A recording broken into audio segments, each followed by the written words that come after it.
Hello, everyone, and welcome to Ready, Set, Action. This is your weekly guide to navigating the world of business growth.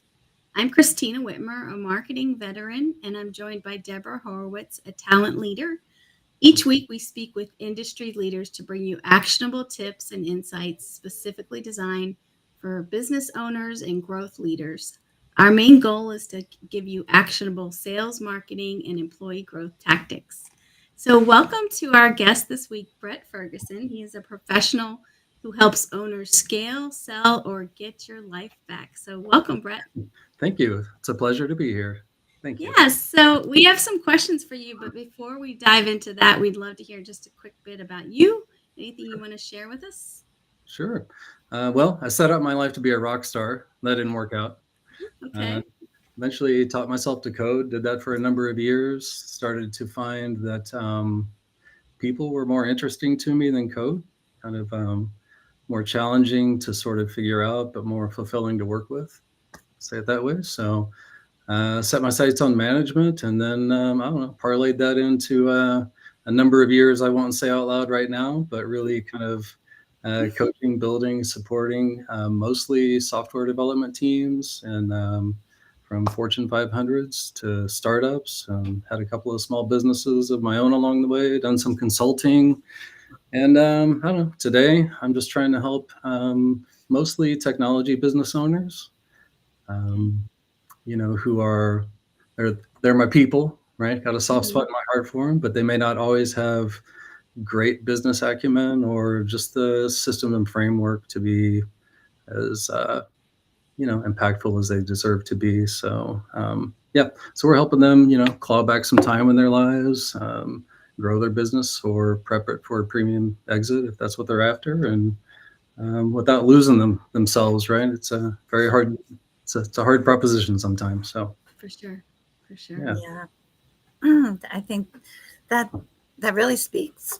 Excuse me. That really speaks to a lot of small business owners, medium-sized business owners, right? That the business can be all-consuming, right? At times. So Yeah. yeah, I loved how when I was reading your bio, it mentioned that now work shouldn't suck, right? It's true, right? It is true. And I think when we first get into this entrepreneurship, we're like gung ho and everything is rose colored glasses. And then, a few years in, it's like, it's Monday. I gotta, I got all this heaviness hanging over me. I gotta get to work and stuff. But, um, Yeah. Yeah. yeah, I think that I'm wondering if there's like certain common pain points that make a business owner feel like I got to keep going in this grind. I can't quit. I just got to suck it up and deal with it, kind of thing. What have you found? Yeah.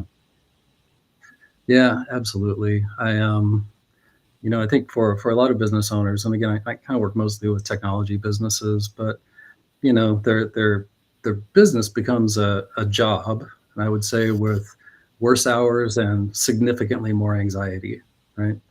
And and the whys, typically there's two or three places here where they tend to land. One, you've got an owner who is the bottleneck for everything: sales, service delivery, hiring, billing. Like they're just trying to do all the things.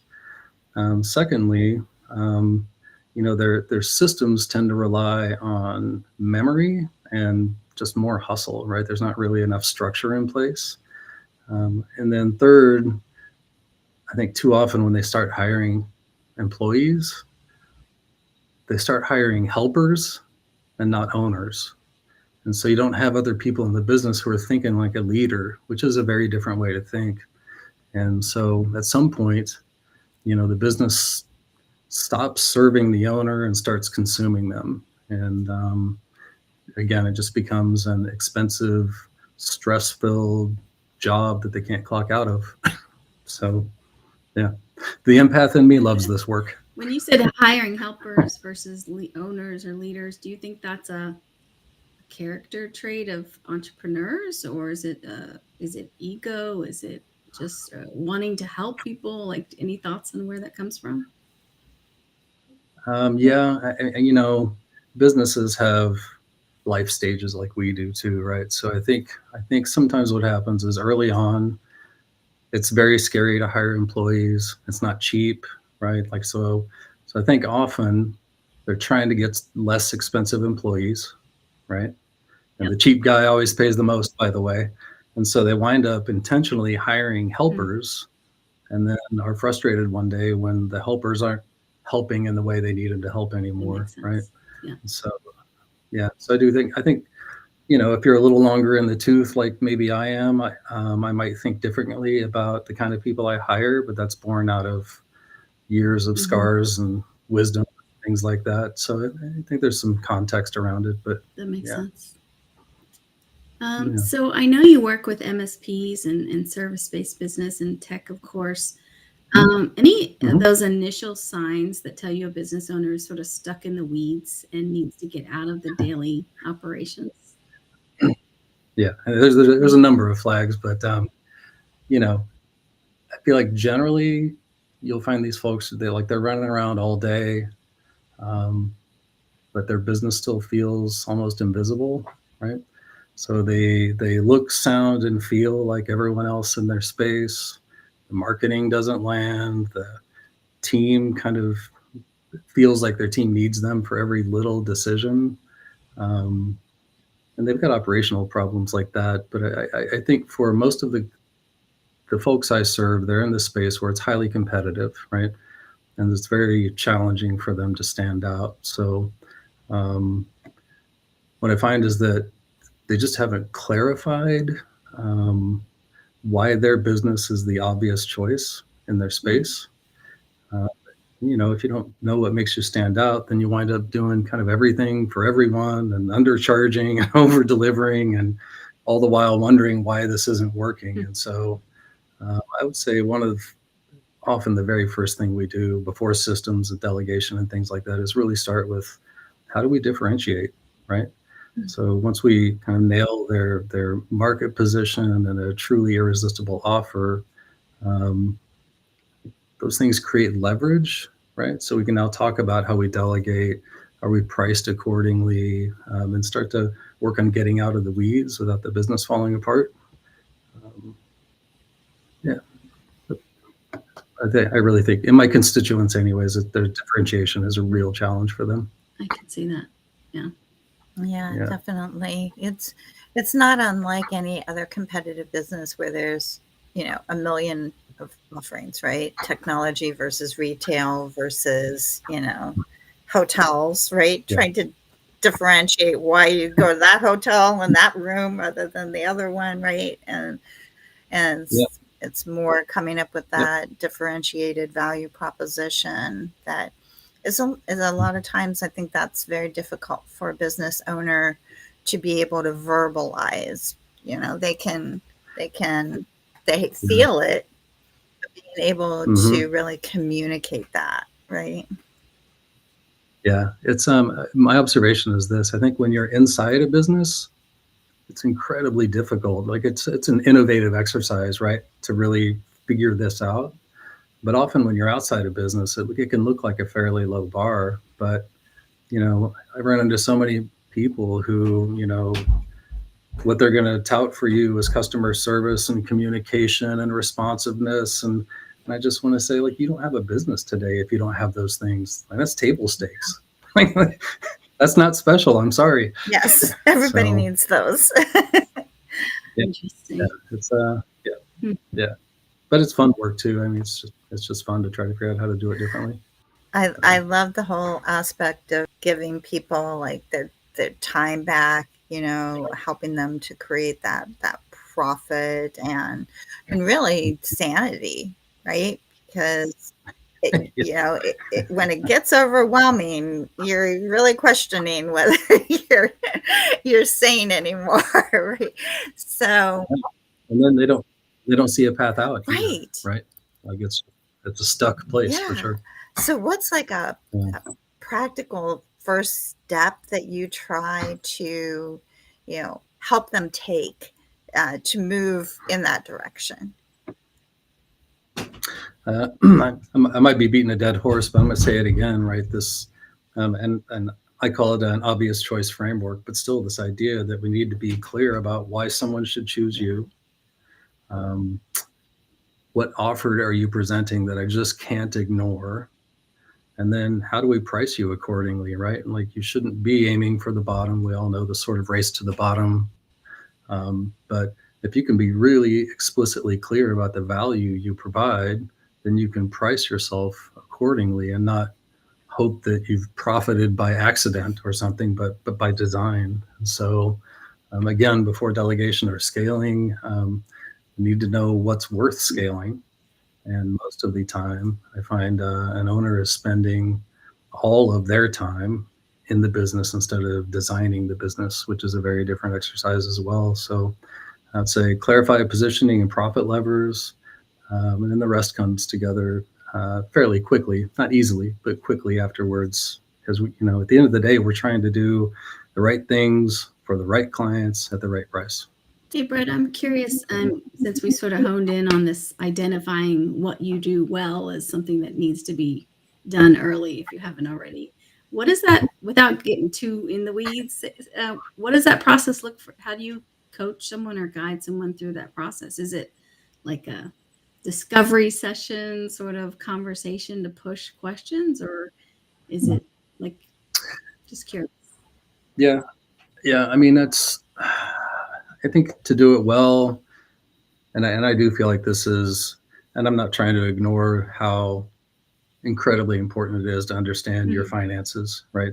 Like, that's where your signal lives about how things are going. But if you set that aside for a moment, I don't know if there's anything more important than understanding your place in the market, right? And so it's a heavy lift is the wrong way to say it, but there's a notable amount of research, right? Not just competitive research. What are their offers? How are they positioning themselves? And I'll get on the phone and call clients with people too, right? Just to, I've got a survey that I use, right? Just try to understand what their current customers value about them. Maybe they have a lens that the business owner themselves can't really see. And just somewhere, you got to be clear about who you really want to serve. Do you have, like, I come from a technology background. It makes sense for me to work in a space where I understand the language and the problems and those things. So there's a lot of inputs to consider. It might sound daunting. It's a bit of work, but again, the hard things are usually hard because they're worth doing. No, it does. It actually does sound daunting, but I think it's just to break it off into pieces where you can see the achievements as you go. Yeah. Well, it's not daunting when you have somebody like Brett helping you do that, right? But it is hard, right? You've got a business owner who's already really busy. And so, I do my best to try to take some things off of their plate for them.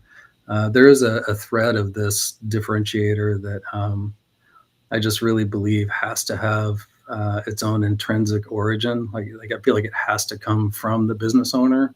So I'll do research with them or for them and help kind of guide them and that sort of thing. But at the end of the day, it's not my place to say what a company's differentiator is, right? It needs to be the owner who's like, this is what we're great at. This is what I'm going to hang my hat on. This defines my business and what we're doing. So that's harder for some people than others. They say that it's a vulnerable process as well. So it really takes a bit of a leap to, open the trust and the doors to where, because people as business owners, I think you're so used to trying to hide those things from, certain things.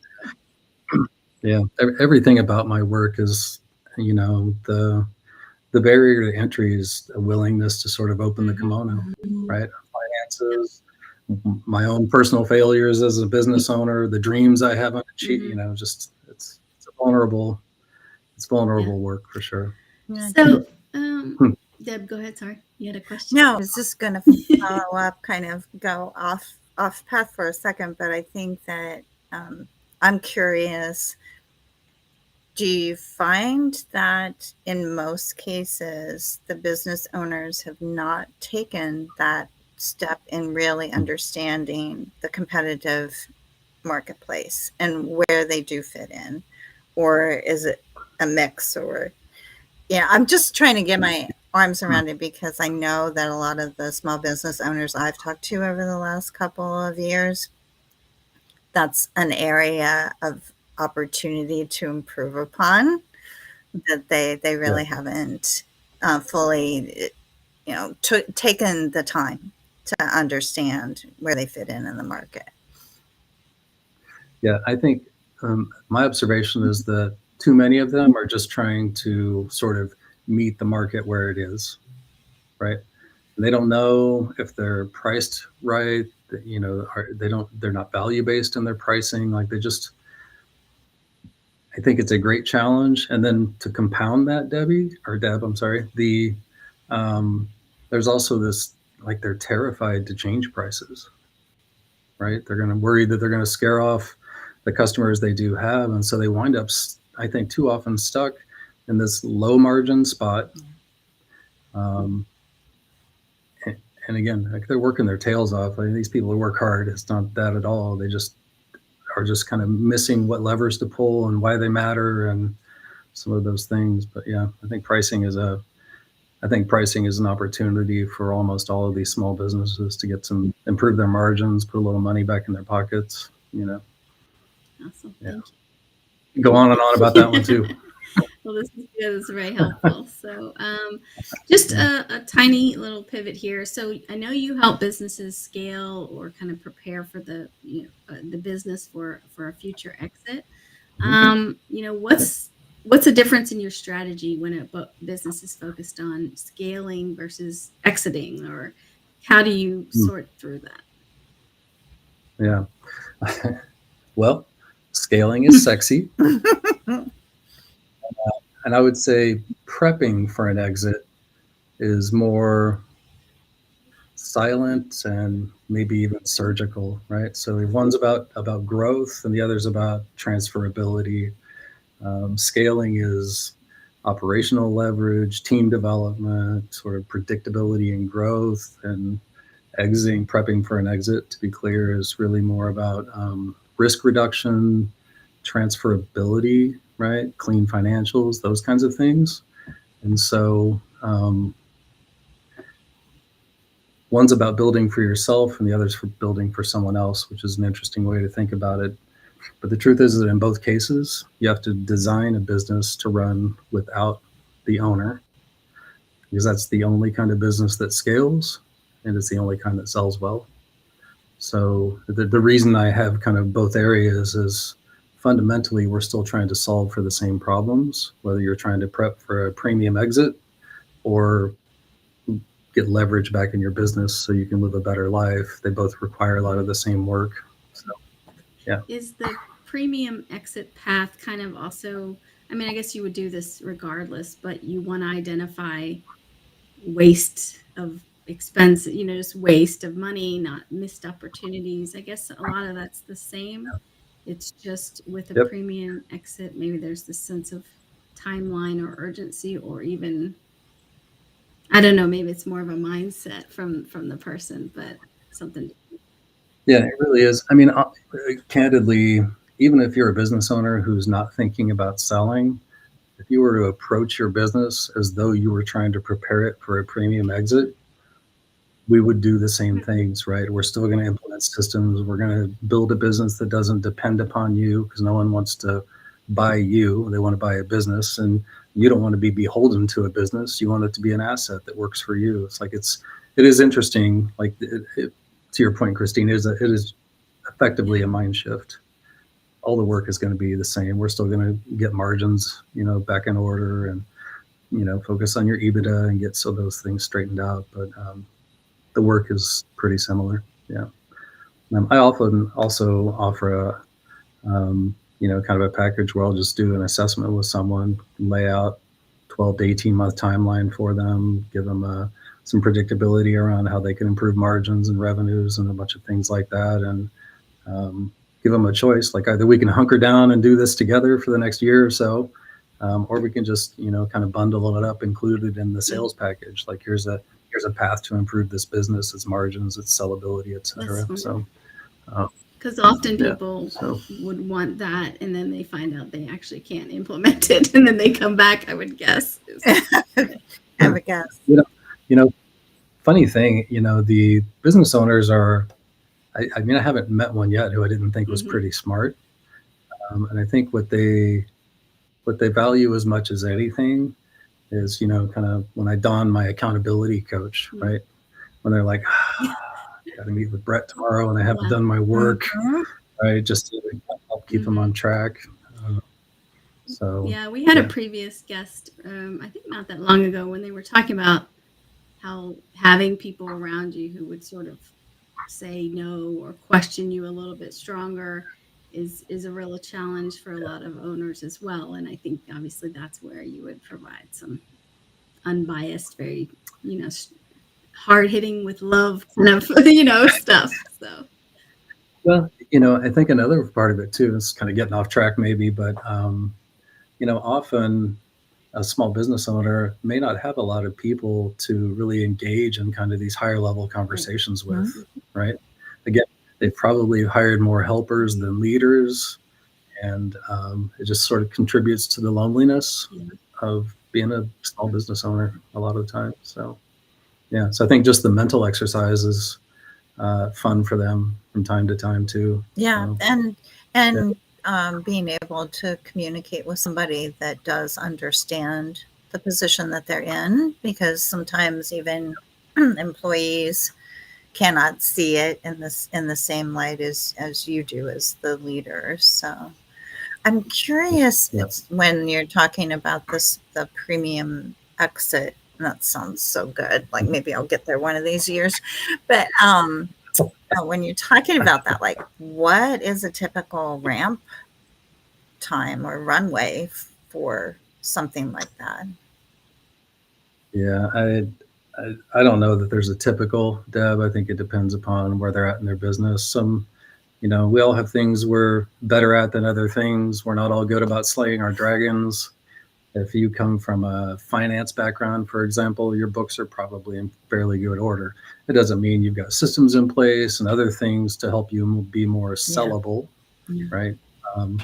Or maybe you're a technician, to borrow from the E-Myth language, right? And maybe you're a great builder of things, but you suck at financials or other things like that. Even technical people, while they might live in systems context, they often overlook the system of their business and how these things all operate. So I'm not dodging your question. I just don't think there's kind of a broad brushstroke. It generally is this long. I would encourage people who want to sell their business to try to be 2 to 3 years ahead of that, with or without a coach, just to give you ample time to, again, it's a very different frame when you think about preparing a business to sell. I think a business owner who gives themselves that much runway, I think that would make for a pretty great story for them. But most of them don't do that. Most of them are like, "Hey, I'm ready to sell. What do I need to do?" I'm like, well, you got a couple of years? Let me sit down. No, I've got a couple of weeks. In the numbers right now for a lot of the baby boomer generation of business owners, it's within the next 10 to 15 years. But if anyone watching this is on that path, I highly encourage you to start really getting serious about preparing your business for sale. It'll help you from day one. All the time in between, you'll do better, make more money, have a better life. Yeah. That's all I have to say about that. And so give us a sense of a day in the life, when you get in the weeds with these clients. What should someone kind of expect if they wanted to look at hiring you to help them? Well, I think I run into a lot of folks who are doing similar work. It seems to me most of them are talking about, these sort of vision and high level strategies and these great big topics, right? Moving big rocks. And I think the secret lies in compounding a whole bunch of small changes, right? I'm not trying to change someone's business. I'm just trying to help them optimize their business, improve their margins, get some systems in place, et cetera.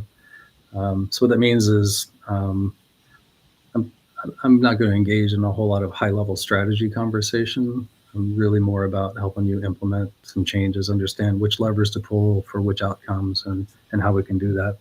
So that it might look like me rewriting a sales deck. I certainly have called customers to understand churn. I've called customers to understand kind of the market positioning piece and the obvious choice framework. Worked with teams, host workshops. My rule is this. I should say this. This is pretty simple, right? That if it moves the needle, I'm going to do whatever I can to help make that happen.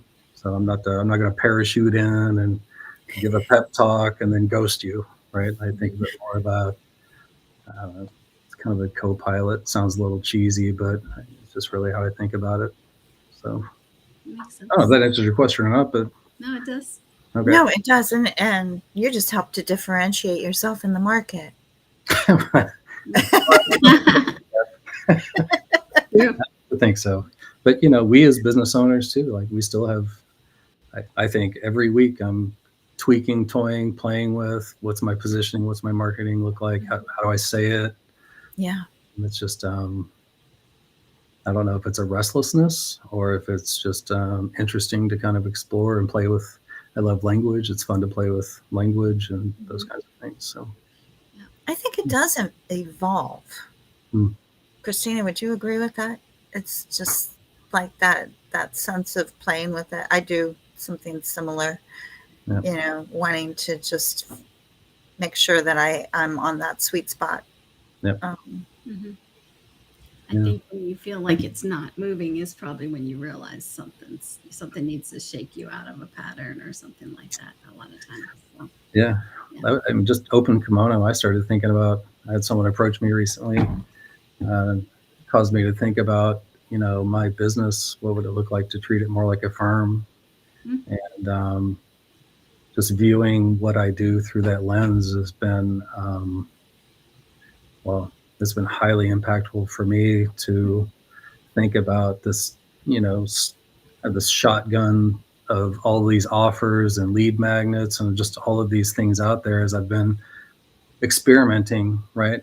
Over time, playing with different ideas. And I'm like, wait a minute, like I have totally lost my way on some of these things. We got to remove that. And just kind of, it's been a really good exercise for me to get crisp about which offers really matter and that kind of thing. So, yeah. I think let's do one more question. I think I'd like to dive into this, I guess, a little bit about the mindset shift required from an owner. So, when someone's serious about creating something, building something, or trying to turn it around from something that might be, driving them, pulling all the energy from them and just, driving into the ground. Like, what's important about that mindset shift? And maybe, have you seen any experiences with that? But tell me a little bit about how you get to that point of an owner having a breakthrough, like, that kind of thing. Yeah, I love this question. Thank you. I think the most important thing a business owner can do is to stop seeing themselves as the engine for their business and start seeing themselves as an architect, right? You don't scale a business by doing more. You scale a business by designing it better. And I just think that those two sentences, that's where it all lives for me. Is the mind shift is entirely about, just like me putting on, what would it look like if I was trying to build a firm, right? It causes me to design differently, which it's been so valuable, right? So I would do that, right? Because the truth is that no one's going to come and rescue you, right? If your business depends on you to survive, then you don't really have a business. I would say you have a burnout plan. Probably a burnout plan is probably a safe way to say it. A shift to, go ahead. No, I was just wondering, do you find, and I always, when I in conversations like this, I'm always thinking about like if you and I were working together and this is the problem we're solving. Mhm. Like, so I'm kind of talking about what would happen with me. But I mean, do you find like you said what needs to happen that, you need to be an architect, not an engine. And so, but do you find that, day two, week one into a conversation, those habits from the owner keep happening? So they say something and you're like, no, you got to be an architect. Like, do you find that it's just really hard to break that habit of where they've gone the longer they've been in business? Yeah, I do. Yeah. And I assume you're nice about it, or you're just like, listen. I mean, you got to get through to them as quick as possible, right? I mean, I think, one of the most important things we can do is meet people where they are, Yeah. right? And kind of show them some successes, help them build some momentum, get some wins under their belt. And often, those wins turn into sort of courage, and courage That's helps really drive some changes. And, but yeah, absolutely. Especially, they're a lot of these folks they've been holding the reins for a long time, and letting go of those is just hard. Even if it's not scary, it's just hard. And part of the reason it's hard is because that system is all up here. It's hard to turn it over, right? It's Yeah. I so like that the wins will give you courage to do the next step. That makes a lot of sense. yeah. So yeah, it's fun though. Awesome. Deb, anything else before we wrap up? No, I think I've got like 5 different tidbits of takeaways from this conversation today. So We always do on the good Yeah. ones. Right? your I'm ears sure. might be ringing later as I'm quoting you on one of those. Yeah, well, reach out. I'm happy to talk. These things. One of my curses is that I will talk ad nauseum about these things with people and their businesses. Just it really is. I'm still an engineer at heart, and the superpower of software developers and engineers is just that they're problem solvers, right? Yeah. So for me, my work is it's a big puzzle, and I think it's a gas to help people figure that out. So That's awesome. yep. That is Good. Well, I'll wrap us up. Thanks everyone for listening. We really hope you found today's episode helpful. Thanks again to Brett for joining us. We appreciate everything that we've spoken about and that you've shared. Please follow us on LinkedIn, YouTube, or Spotify, and you won't miss an update from Ready Set Action. And we will see you